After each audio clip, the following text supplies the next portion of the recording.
আমার ফ্যামিলি ব্লগে আপনাদের সকলকে স্বাগত জানাই। আজকের রেসিপি হচ্ছে কুলের আচার। আমরা সকলেই স্কুল কলেজের বাইরে কিন্তু আচার কিনে খাই, এরকম মানুষ একটাও পাবেন না যারা আচার পছন্দ করে না।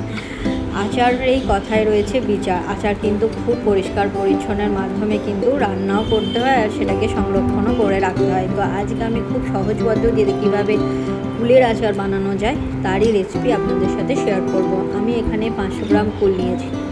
এটা আমি অবশ্য বাজার থেকে কিনে নিয়ে এসেছিলাম, তার কারণে আমি 3-4 বার ধুয়ে নিয়েছি। এমনিতেই কুলের গায়ে প্রচুর ময়লা ধুলোবালি লেগে থাকে, সেটাকে ভালো করে 3-4 বার পরিষ্কার জলে ধুয়ে একটুখানি জলে ভিজিয়ে রাখবেন। তারপরে দেখবেন কুলের যে বোটাগুলো থাকে সেগুলো কিন্তু সুন্দরভাবে আপনি ছাড়াতে পারবেন।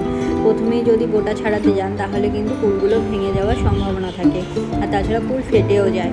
তো আমি এখানে কিছুক্ষণ জলে ভিজিয়ে রেখেছিলাম বলে কুলগুলো কিন্তু গোটা গোটাও হয়ে গেছে। একটা দুটো অবশ্য ভেঙে গেছে, তাতে অসুবিধে নেই। কয়েকটা বেশিরভাগ কুলি কিন্তু গোটা আছে। এই দেখুন কি সুন্দরভাবে বোটাটা আলাদা হয়ে গেল। তো এই কাজটা একটু ধৈর্য সহকারে করতে হবে। তারপরে আপনি কুলগুলোকে সাইডে রেখে করতে হবে আচারের মেন মশলা। তার জন্য এখানে নিয়েছি আমি 3টে শুকনো লঙ্কা, কালো জিরে, ধনে, মৌরি, তেজপাতা, আর এখানে হচ্ছে গোটা জিরে।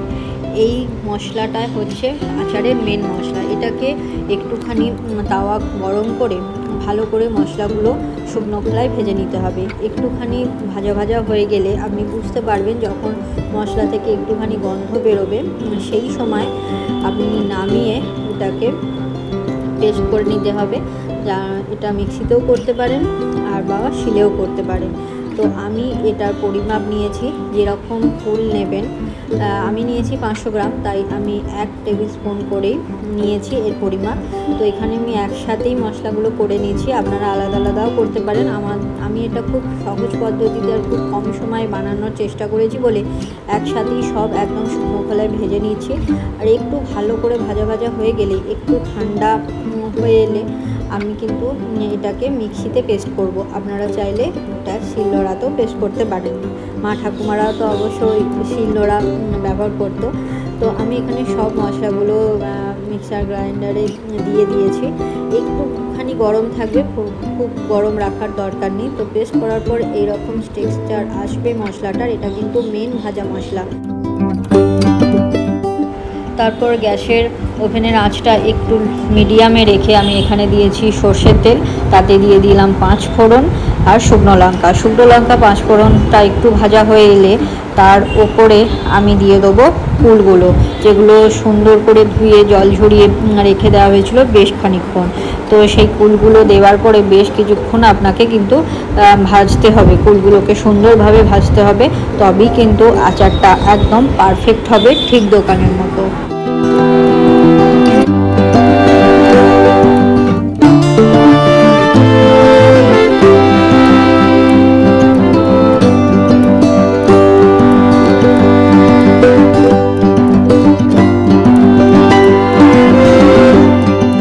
ফুলগুলো মোটামুটি ভাজা ভাজা হয়ে গেছে। এটাকে গ্যাসের ওভেনটা একটু কমিয়ে অন্য আরেকটা ওভেনে আমি এখানে 2 কাপ মতো জল একটা পাত্রে গরম করতে দেবেন। জলটা কুসুম গরম হয়ে এলে তাতে গুড়টা মিশিয়ে একটুখানি লিকুইড করে নিতে হবে। এই জমাট বাঁধা গুড় কিন্তু আমরা আচারে ব্যবহার করব না।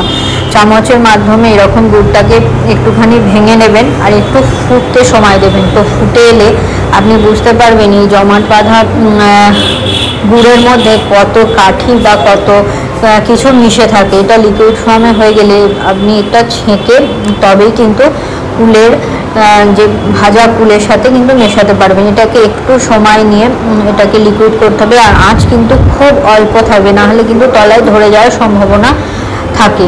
আর থিকনেসটা ঠিক হবে এইরকম। এই দেখুন গুড়টা যখনই জলে দিয়েছি তখনই কত খই বা এটা হচ্ছে চিড়ে বোধহয় মিশেছিল, তো সেগুলো সব আপনার ভেসে উঠবে। আর থিকনেসটা ঠিক কেমন হবে, খুব পাতলা হবে না বা খুব গাঢ়ও হবে না।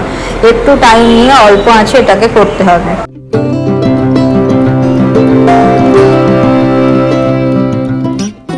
তো গুড়টা এরকম ফুটে এসে টেক্সচারটা যখন এরকম হবে তখন বুঝতে পারবেন যে গুড়ের যে লিকুইডটা আপনি বানিয়েছেন সেটা পুরোপুরি রেডি হয়ে গেছে। তো এটাকে একটুখানি আলাদা করে সরিয়ে রেখে একটা পাত্রে একটুখানি তেঁতুল নিয়ে জলে গুলে নেবেন। আর কুলগুলো মোটামুটি ভাজা হয়ে গেলে তার উপরে এই কুলের সাথে মেশাতে হবে তেঁতুলের জলটা, তবে কিন্তু টক মিষ্টি ব্যাপারটা আপনি বুঝতে পারবেন। আর একটুখানি টাইম নিয়ে এটাকে নাড়তে হবে তেঁতুলটা মেশানোর পর, কারণ প্রত্যেকটা কুলের মধ্যে এই যে ফ্লেভার সেটা কিন্তু যেতে হবে। এরকম করে খুন্তির সাহায্যে নাড়ে মিশিয়ে নেবেন যাতে প্রত্যেকটা কুলের মধ্যে এই ফ্লেভারটা যায়।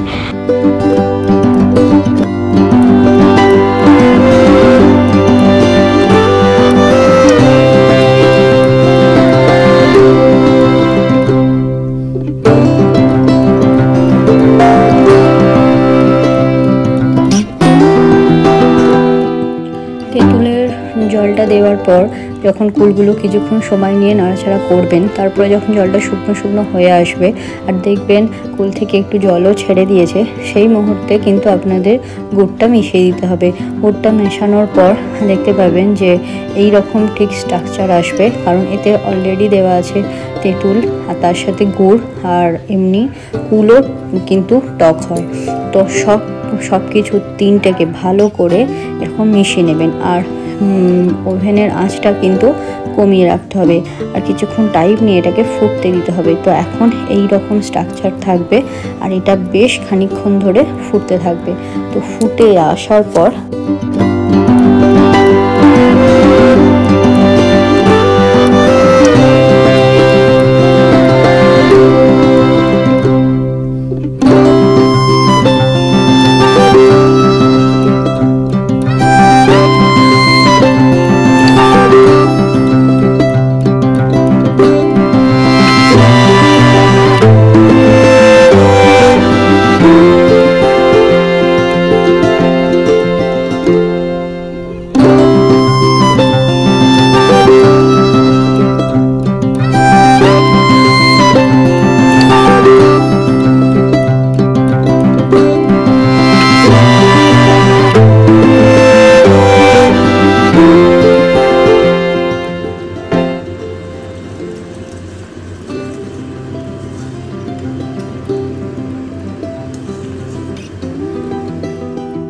তো বেশ খানিকক্ষণ ফোটার পর দেখবেন কালারটা অনেক চেঞ্জ হয়ে গেছে, একটু কালচে বাদামি কালারের হয়ে গেছে।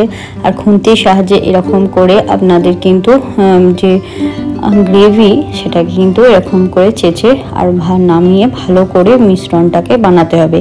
যত ফোটাবেন তত দেখবেন রঙটা কিন্তু আরও গাঢ় হয়ে গেছে। এরকম আর কিছুক্ষণ করার পর যখন শুকনো হয়ে আসবে সেই আগের মোমেন্টে কিন্তু নামিয়ে নিতে হবে। আমার এখানে আরেকটু আমি শুকনো করব, তো সেই কারণে আরেকটুখানি আমি এটাকে ফোটাবো। তো আপনারা যদি একটু ঝোল রাখতে চান তাহলে আপনারা সেরকম দেখে নামিয়ে নেবেন। আর এটাকে বেশি শুকনো করবেন না, তাহলে কিন্তু একদমই টাইট হয়ে যাবে। একটু গরম অবস্থায় একটু ঝোল ঝোল রাখার পর বেশ কিছুদিন রোদে খাওয়ালেই কিন্তু একদম আচার আপনার তৈরি।